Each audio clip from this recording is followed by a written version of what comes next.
Do you ever feel like there is a black cloud that follows you around?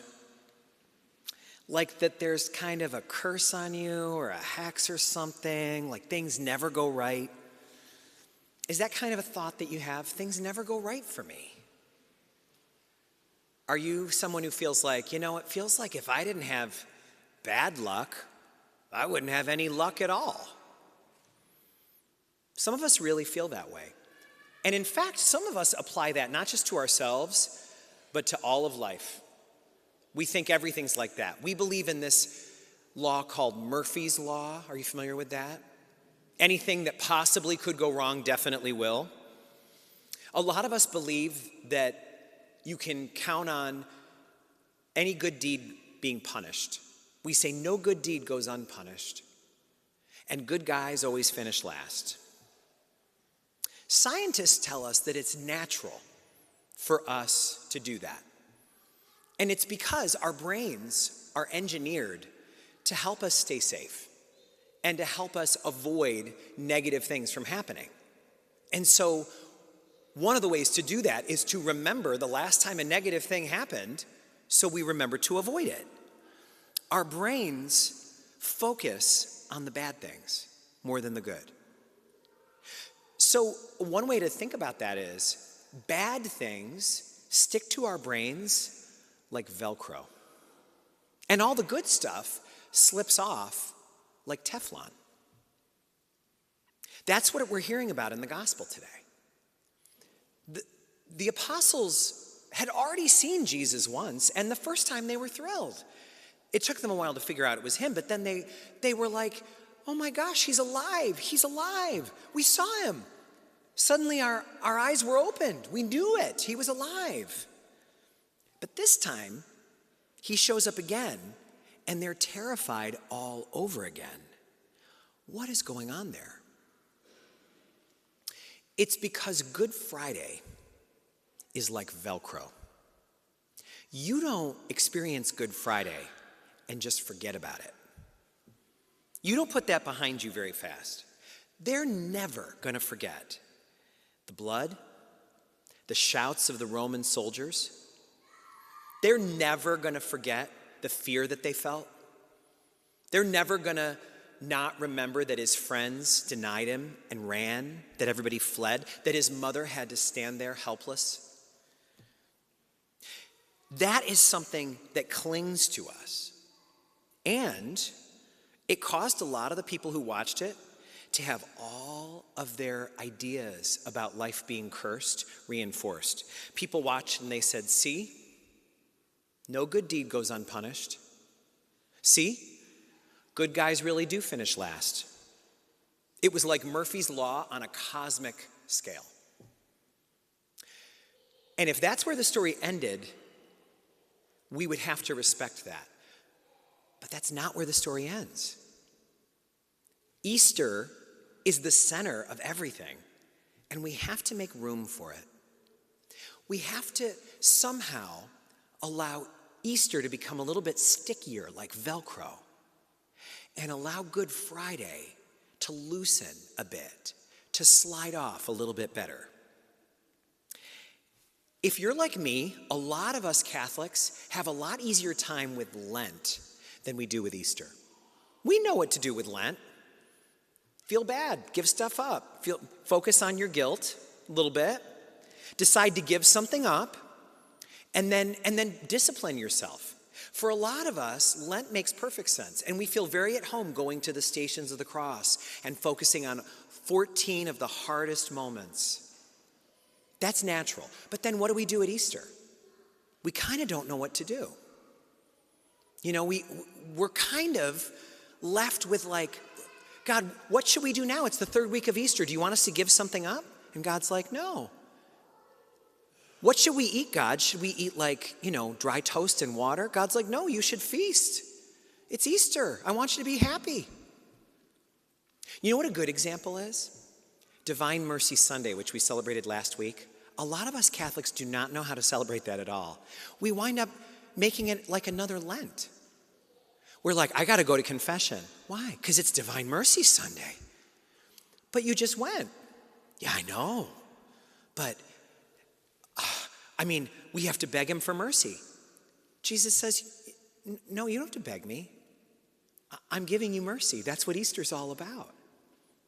And Jesus looks at us and says, if you want to go to confession, great, go. That's wonderful. You're always welcome to do that. But you do know that my mercy is given to you, don't you? Do you feel it?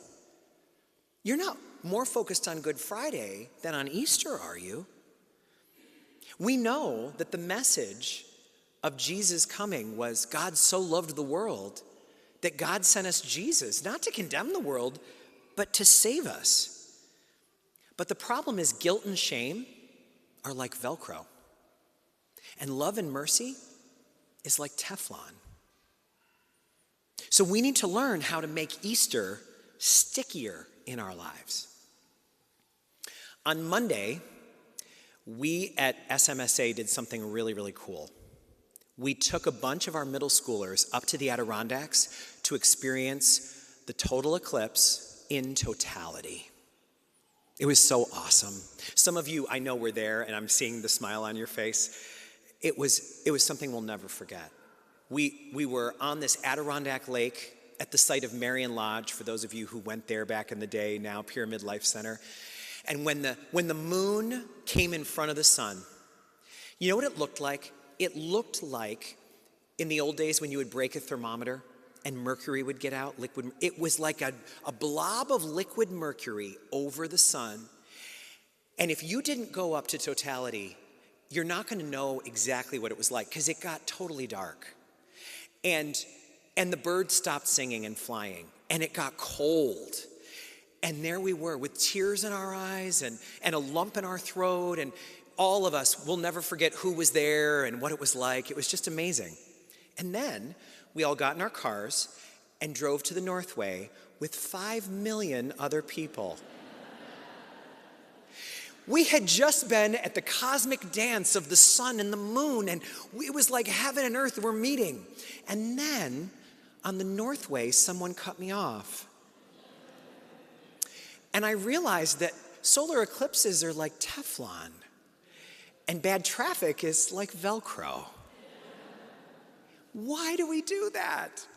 So that's what our task is in Easter, is not to forget the wonder of it all, to make that stickier, and to allow the little things, the petty things, the frustrations to slide off. And the stakes are a little bit high for us because people know, they know what Christianity believes. People who aren't Christians know you're the religion that believes that God came to earth and that Jesus died for you and rose from the dead. So they're thinking, so you must be happier than the average person, right? You must have more peace than everybody else. You must have more joy. You must be much more centered. They're watching to see if that's true. And if what they see is someone just as uptight and grouchy and sad and overwhelmed as everybody else, then it sends a message that is confusing for someone who's trying to figure out, wait a minute, don't you believe that Easter really happened?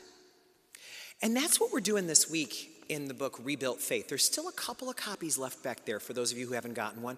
As a parish, we're reading this book together. And this week, we're focusing in our small groups on getting to know the real Jesus, which means getting to know the real Jesus allows us to know Easter is a bigger deal than Good Friday. They go together. You can't separate them.